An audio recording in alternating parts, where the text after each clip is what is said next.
Hello students, आज हम करने जा रहे हैं एक बहुत ही इंपॉर्टेंट टॉपिक लीनियर ट्रांसफॉर्मेशन का, जिसमें हम नल स्पेस से, जो कि नल स्पेस किससे जनरेट हो रही है, वो एलिमेंट्स दिए होंगे। तो मुझे लीनियर मैपिंग जो है, लीनियर ट्रांसफॉर्मेशन, उस मैपिंग को पता करना है। पहले वीडियोस में हमने जो पढ़ा है उसमें हमने एक लेक्चर में नल स्पेस को निकालना सीखा था। लीनियर ट्रांसफॉर्मेशन अगर गिवन हो तो नल स्पेस कैसे निकाली जाती है।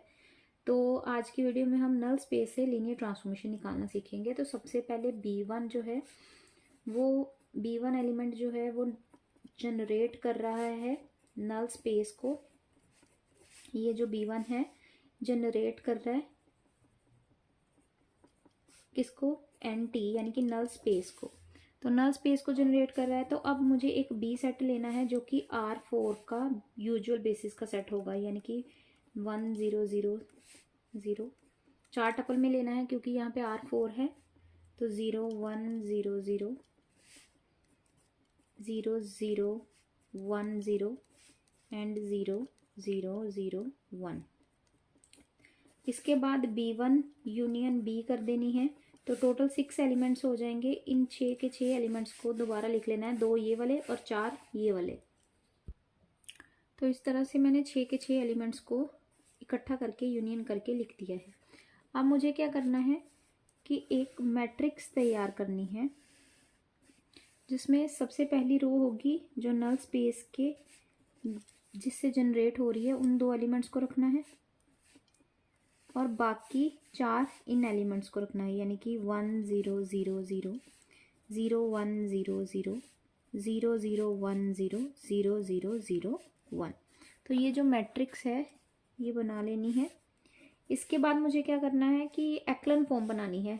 फॉर्म क्या करूँगी, एक्लन फॉर्म मुझे फॉर्म करना है। एक्लन फॉर्म को तो सबसे पहले एक्लन फॉर्म में ये वाले एलिमेंट्स को 0 रखना पड़ता है, बनाना पड़ता है। तो मैं ये तो ऑलरेडी 0 बने हैं, इसको 0 बनाना है। तो मतलब मुझे क्या करना है, R3 पे अप्लाई करना है R3 माइनस R1। तो ये इस तरह से दोबारा मैट्रिक्स लिखी जाएगी, जिसमें ये वाला एलिमेंट जो है वो 0 बन जाएगा। रो 3 में से रो 1 को माइनस कर देना है। इस तरह से मैंने ये अप्लाई कर लिया है कि जो थर्ड मेरी रो थी उसमें थर्ड का फर्स्ट जो एलिमेंट था उसको 0 बनाना था। तो मैंने फर्स्ट रो का यूज़ करके उस एलिमेंट को 0 बना दिया। तो अब ये वाले एलिमेंट्स मेरे ऑलरेडी 0 हैं। अब मुझे सेकेंड रो का जो लीडिंग एलिमेंट है, यानी कि ये, इसके नीचे वालों को 0 बनाना है। पहले मैंने फर्स्ट रो का फर्स्ट एलिमेंट उसके नीचे 0 बनाए। अब मैं सेकेंड रो का दूसरा एलिमेंट देख रही हूँ जो कि लीडिंग एलिमेंट है, उसके नीचे मुझे 0 बनाना है। मतलब मुझे ये वाली पूरी कॉलम नीचे वाली 0 करनी है। तो मतलब मुझे इन 2 एलिमेंट्स को 0 करना पड़ेगा। तो यहाँ पे मैं अप्लाई करूँगी।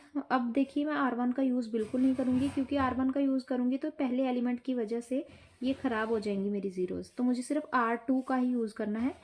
तो R3 पे अप्लाई करना है मुझे R3 प्लस 2R2, कि R3 में अगर मैं ऐड कर दूँगी ट्वाइस ऑफ ये वाली रो 2R2, तो ये 0 बन जाएगा ऐड करने की वजह से।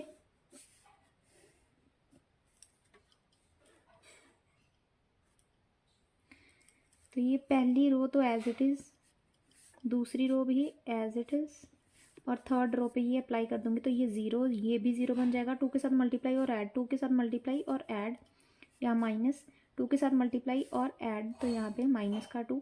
अब थर्ड वाली जो फोर्थ वाली रो है उस पर मैं क्या करूँगी, यहाँ पे भी 1 है, सेकेंड का यूज़ करके 0 बनाना है, तो माइनस कर दूंगी, यानी कि R4 पे लगेगा R4 माइनस R2। तो ये बन जाएगा R4 में से, अगर R2 को, यानी कि इसको इसमें से माइनस करना है तो सिंपल है, यहाँ पे 0, यहाँ भी 0 आएगा, और इन दोनों को माइनस किया तो -1, इसमें से माइनस किया तो यहाँ भी -1। इसके बाद नेक्स्ट रो है 0 0 1 0 0 0 0 1। अब देखिए फर्स्ट रो, देखिए अब फर्स्ट रो और फर्स्ट एलिमेंट लीडिंग पहली जगह पे, second row leading element second जगह पे, उसके नीचे वाले सारे 0, फर्स्ट रो का लीडिंग एलिमेंट उसके नीचे वाले सारे 0, सेकंड वाले के नीचे वाले 0। अब मुझे आना है थर्ड पे। जो मेरी थर्ड रो है उसका एलिमेंट जो है लीडिंग एलिमेंट वो थर्ड पोजीशन पे है, तो उसके नीचे वाले ये सारे 0 होने चाहिए। और ऑब्वियसली मुझे R1 R2 का यूज़ नहीं करना है, क्योंकि अगर R1 का यूज़ करूँगी तो ये रो खराब हो ये कॉलम खराब हो जाएगा, और R2 का यूज़ करूँगी तो ये जो बने बनाए जीरो हैं वो खराब हो जाएंगे। तो मुझे R3 का यूज़ करना है अब। तो R3 से नीचे वालों को अगर ज़ीरो बनाना है तो R3 का ही यूज़ करूँगी। तो ऑपरेशन क्या लगेंगे अब, R4 पे मैं अप्लाई करूँगी, दैट इज़ R4 प्लस, नहीं माइनस करूँगी क्योंकि यहाँ पे ऑलरेडी माइनस का साइन है, तभी माइनस प्लस बनेगा, R4 माइनस R3, और R5 पे क्या लगेगा, R5 प्लस R3। अगर इसको ऐड करूँगी तभी यहाँ पे ज़ीरो बनेगा। तो ये देखिए इस तरह से मैट्रिक्स मेरी तैयार हो जाएगी। पहली मैट्रिक्स की पहली रो तो एज इट इज़, सेकंड भी एज इट इज़, जो थर्ड है वो भी एज इट इज़, और जो फोर्थ है वो बन जाएगी 0 0। और इन दोनों को, इसको मैं इसमें से सब्ट्रैक्ट कर रही हूँ तो माइनस माइनस प्लस हो रहा है, इसमें से सब्ट्रैक्ट कर रही हूँ तो ये तो 0 हो जाएगा, ये बन जाएगा प्लस का 1। अब सिमिलरली इसको भी मुझे 0 बनाना था तो मैंने इन दोनों को ऐड किया था बस, है ना, फिफ्थ को और थर्ड को ऐड करना है, तो यहाँ पे 0 बन जाएगा, 0 0 ऑलरेडी 0, इन दोनों को ऐड कर दूंगी तो माइनस का 2, यहाँ पे फोर्थ वाली 0 0 0 एंड 1। तो ये मेरी मैट्रिक्स बन गई पूरी की पूरी। अब देखिए फर्स्ट रो सही है, सेकंड थर्ड भी सही है, क्योंकि थर्ड के लीडिंग एलिमेंट थर्ड पोजीशन पे और उसके नीचे वाले सारे 0 हैं। अब फोर्थ की बारी है, फोर्थ के नीचे यहाँ पे मुझे क्या बनाना है, 0, क्योंकि फोर्थ रो का फोर्थ एलिमेंट जो है वो लीडिंग एलिमेंट है, और उससे नीचे वाली रो कॉलम जो है वो 0 होनी चाहिए। तो उसके नीचे ये दो एलिमेंट्स हैं तो इनको भी मुझे 0 बना लेना है। पहले मैं इसी को ही नेक्स्ट पेज पे लिख लेती हूँ। अभी यहाँ पे मैंने सिर्फ पिछले पेज पे जो लास्ट रिजल्ट था उसी को ही नेक्स्ट पेज पे लिखा है, अभी कोई भी ऑपरेशन नहीं लगाया है, सिंपल मैंने पिछले वाली मैट्रिक्स जो है वो उसी को इस पेज पे नेक्स्ट फॉरवर्ड किया है। तो यहाँ पे इसके बाद ये स्टेप बनेगा कि मैं क्योंकि मुझे इनको 0 बनाना है, फोर्थ रो का फोर्थ लीडिंग एलिमेंट है तो इसके नीचे 0 होने चाहिए, तो मतलब मुझे क्या करना है, R4 का यूज करना है, first second third fourth row का यूज करना है। तो R5 वाली जगह पे मुझे क्या बनाना है, R5 प्लस 2R4, तभी तो इसको 2 से मल्टीप्लाई करके ऐड करूंगी तो 0 बनेगा। पहली 4 रोज तो एज इट इज ही आएंगी, पहली चारों की चारों रोज को मुझे एज इट इज ही लिखना है। लास्ट रो 0 बन जाएगी क्योंकि मैंने 2 से मल्टीप्लाई करके इधर ऐड किया तो 0 हो गया। इसके बाद इन दोनों को सब्ट्रैक्ट कर लूंगी, मतलब R6 पे क्या लगाऊंगी, R6 माइनस R4, तो ये लास्ट रो भी मेरी 0 बन गई। अब ये देखिए एक्लन फॉर्म पूरी की पूरी मेरी तैयार है। फर्स्ट इस तरह से आपका ये जो अपर ट्रायंगुलर मैट्रिक्स बन रही है, तो इसका मतलब ये मेरी एक्लन फॉर्म बन चुकी है, क्योंकि जो लीडिंग एलिमेंट्स हैं वो अपनी अपनी पोजीशंस इंक्रीज कर रहे हैं, जैसे कि फर्स्ट का फर्स्ट पे, सेकंड का सेकंड पे, थर्ड का थर्ड वाली पोजीशन पे, फोर्थ वाले का थर्ड से आगे मतलब फोर्थ पोजीशन पे। तो इस तरह से ये एलिमेंट्स बन रहे हैं। मुझे क्या करना है, रो थर्ड को पॉजिटिव कर लेना है, माइनस माइनस का मल्टीप्लीकेशन करके, यानी कि R3 रो को मैंने माइनस के साथ मल्टीप्लाई कर दिया तो ये प्लस के बन जाएंगे। तो अब मेरे पास ये जो मैट्रिक्स बन गई है ये एक्लन फॉर्म में भी है, ये एक्लन फॉर्म में है। अब इसको क्या करना है, सिर्फ मुझे इन एलिमेंट्स को एक ट्रांसफॉर्मेशन लेट करनी है, लेट एस बी ट्रांसफॉर्मेशन है कहाँ से, R4 से, यानी कि बेसिस ऑफ R4 से, जिसको हम बोलते हैं एस ट्रांसफॉर्मेशन है बेसिस सेट R4 बोलो, या फिर ये B1 यूनियन B2 जिसका नाम हम B2 रख सकते हैं। ये B2 से जा रही है मेरी मैपिंग, जो हमारी दूसरी साइड थी रेंज वाली साइड, जो कि स्टेटमेंट इस साइड है, तो R3 में जा रही है, तो मैं इसका नाम बदल के S ले लूँगी। S एक मैपिंग है जो B2 से R3 में जा रही है, ध्यान से लेनी है, बिल्कुल लेट करनी है, ये डिफाइन करेंगे हम अभी। S में जब मैंने क्या था 1 2 3 4 पुट किया, और S में जब मैंने 0 1 1 1 पुट किया, तो यहाँ पे आंसर देखिए मैं 3 टपल में लूँगी, 0 0 0 और 0 0 0। इन दो एलिमेंट्स को 0 0 के इक्वल लेने की वजह सिर्फ इतनी सी है क्योंकि ये दोनों एलिमेंट्स यहाँ पे नल स्पेस के एलिमेंट्स थे। तो हमें पता है जो नल स्पेस के एलिमेंट्स होते हैं उनकी इमेज हमेशा क्या होती है, 0। तो इसीलिए इन दोनों एलिमेंट्स की मैट्रिक्स की पहली दो रोज बिल्कुल नल स्पेस वाली हैं, तो इसीलिए इनकी इमेज क्या आएगी, 0 0 0।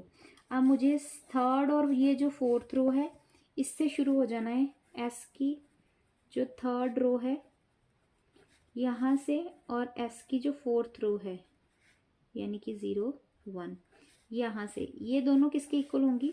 अब यहाँ से यूजुअल बेसिस शुरू कर देने हैं R3 के, दैट इज 1 0 0 एंड 0 1 0। अगर एक और एलिमेंट होता तो 0 0 1 भी आ जाता, लेकिन अब यहीं पे ख़त्म है। बस अगर ये डिफाइन कर दिया, आगे मुझे कुछ नहीं, बिल्कुल सेकंड एक्सरसाइज की तरह स्पैन करना है कि लेट कर लिया एक x y z T R4 का एलिमेंट है। अगर ये R4 का एलिमेंट है तो इसको मुझे एक्स वाई जेड टी को स्पैन कर लेना है इन चारों एलिमेंट्स में, यानी कि alpha into 1 2 3 4 plus beta into 0 1 1 1 plus gamma into 0 0 1 2 और प्लस डेल्टा इंटू 0 0 0 1। अब मुझे ये अल्फ़ा बीटा गामा और डेल्टा की वैल्यू निकालनी है in terms of x y z. तो सिंपल है, पहला इधर इसका पहला और तीसरे का पहला और इसका चौथे का पहला ऐड किया तो ये बन गया मेरे पास अल्फ़ा सिर्फ। दूसरा इसका भी दूसरा वाला 0 है, इसका भी दूसरा वाला भी 0 ही है, तो मैंने ऐड नहीं लिखा, ऐसे लिखा है बस। तो ये बन गया second element. Third element 3 alpha plus beta, इसका थर्ड एलिमेंट मल्टीप्लाई करूँगी तो गामा, और इसका थर्ड तो है ही 0।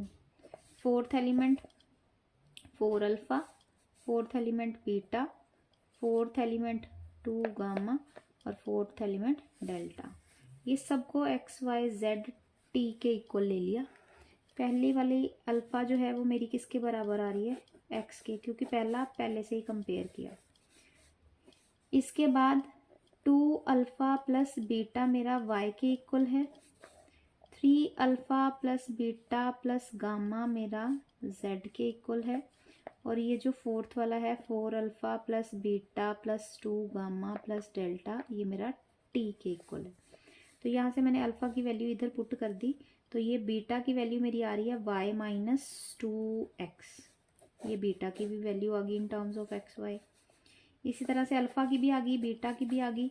अब मुझे गामा की वैल्यू निकालनी। गामा है मेरा z minus beta minus 3 alpha, तो मतलब गामा की वैल्यू आ जाएगी z माइनस बीटा, बीटा मतलब y माइनस 2x, और साथ में माइनस 3 अल्फ़ा की जगह पे अल्फ़ा की वैल्यू पुट कर दी जो कि है x।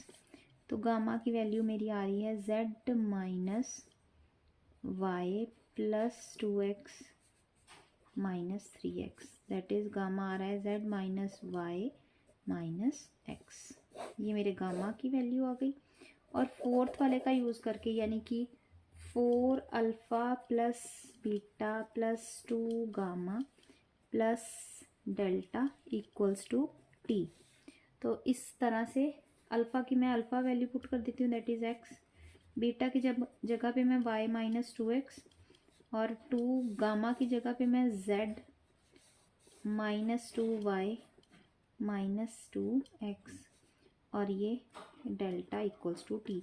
तो डेल्टा की वैल्यू आ जाएगी टी, यहाँ पे x की वैल्यू आ जाएगी ये 2x और 4x, ये तो कट जाएगा पूरा, और ये y माइनस का y है, उधर जाके प्लस का y बनेगा, प्लस y, और यहाँ पे z एक ही है z, तो z भी दूसरी साइड जाएगा माइनस 2z। तो यहाँ पे डेल्टा की भी वैल्यू मुझे मिल गई। अब इन चारों वैल्यूज़ को, अल्फ़ा बीटा गामा और डेल्टा की वैल्यू को यहाँ पे दोबारा से लिख के इस लाइन को दोबारा लिखा जाएगा। देखिए अब मैंने सिर्फ पिछले पेज से इधर फॉरवर्ड ही किया है, जो भी लिखा हुआ था यहाँ पे एक्स की वैल्यू, अल्फ़ा बीटा गामा और डेल्टा की वैल्यूज़ जो मैंने बॉक्सेस में निकाली है उनको मैंने यहाँ पे वैल्यूज़ को पुट ही किया है बस, और कुछ नहीं। और पुट करके मैंने दोबारा से इसको बस लिखा है, जो कि कुछ इस तरह से बन रहा है। अब इसके बाद बिल्कुल इजी स्टेप बाकी है, अप्लाई करना है मुझे। टी बोलो या एस बोलो, एक ही बात है। बोथ साइड्स, दोनों साइड्स पे टी अप्लाई कर दूंगी तो T x y z T, ये वही टी है जो मुझे निकालनी है। एक्स बाहर, टी ट्रांसफॉर्मेशन लगेगा सिर्फ एलिमेंट्स के साथ, प्लस वाई माइनस 2x बाहर, और टी लगेगा सिर्फ एलिमेंट के साथ।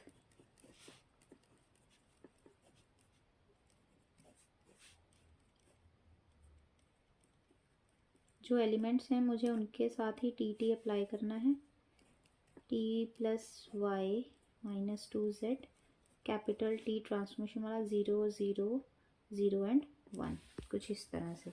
अब कुछ नहीं, इनकी वैल्यूज पुट कर दूंगी। ट्रांसफॉर्मेशन ऑफ 1 2 3 4 कितना था पिछले पेज पे अभी हमने लिखा था, जो कि 0 0 0 के इक्वल था। यहाँ पे ये जो ट्रांसफॉर्मेशन एस है वही एक्स के लिए टी की ट्रांसफॉर्मेशन की तरह यूज़ होगी, क्योंकि ये बेसिस से R3 में जा रही है तो यही सेम यहाँ पे यूज़ होगी। तो ट्रांसफॉर्मेशन ऑफ 1 2 3 4 0 0 0 है, तो ये टोटल मिला के ये बन गया 0 0 0। ट्रांसफॉर्मेशन ऑफ 0 1 0 0 1 1, ये भी क्या है 0 0 0, तो ये भी टोटल मिला के 0 0 बन गया। Plus z minus y minus x, और ट्रांसफॉर्मेशन ऑफ इस एलिमेंट की कितनी थी 1 0 0, और t plus y minus 2z, और ट्रांसफॉर्मेशन ऑफ 0 0 0 1 की है 0 1 0। बस इसी को सॉल्व किया जाएगा, इनको ऐड करने से तो कोई फ़ायदा है नहीं, ऐड करने का फ़ायदा इसको ही है। z minus y minus x, बाकी के 2 0, प्लस डाला 0, और t plus y minus 2z 0, इसको अंदर मल्टीप्लाई किया, इसको भी, इस एलिमेंट को भी इसके अंदर मल्टीप्लाई किया, पहली पोजीशन पे लगेगा बस, बाकी दोनों 0। इसको भी एलिमेंट को अंदर मल्टीप्लाई किया, सिर्फ दूसरी पोजीशन पे लगेगा, पहली और तीसरी 0। अब इन दोनों को ऐड कर देना है बस।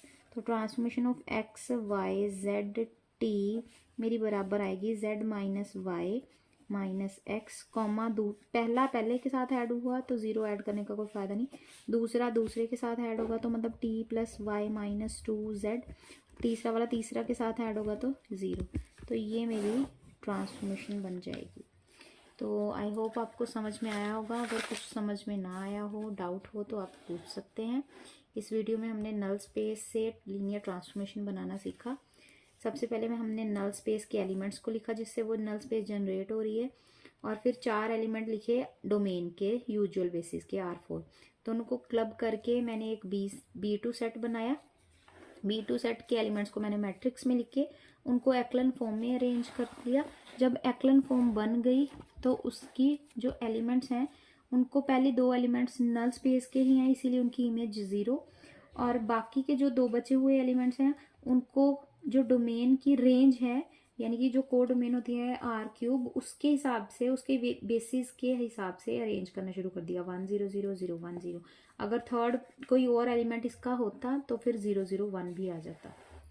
इसके बाद मैंने स्पैन किया, जो कि सेकेंड एक्सरसाइज का काम है। एक्स वाई जेड टी इस साइड R4 मतलब डोमेन के हैं, तो मैंने R4 है डोमेन, तो एक्स वाई जेड नहीं, एक्स वाई जेड टी लिया है। अल्फा पहला एलिमेंट, बीटा दूसरा, इसी तरह से जितने चारों के चारों एलिमेंट्स हैं उनको स्पैन करके लिखा है। अल्फा बीटा गामा और डेल्टा की value in terms of x y z T solve करके वैल्यू वापस पुट की है। पुट करने के बाद अप्लाई टी बोथ साइड किया है, और ट्रांसफॉर्मेशन जो पीछे एस में लटकी थी उनकी वैल्यूज़ को, ट्रांसफॉर्मेशन की वैल्यूज़ को यूज़ किया है, और लीनियर ट्रांसफॉर्मेशन तैयार हो गई है।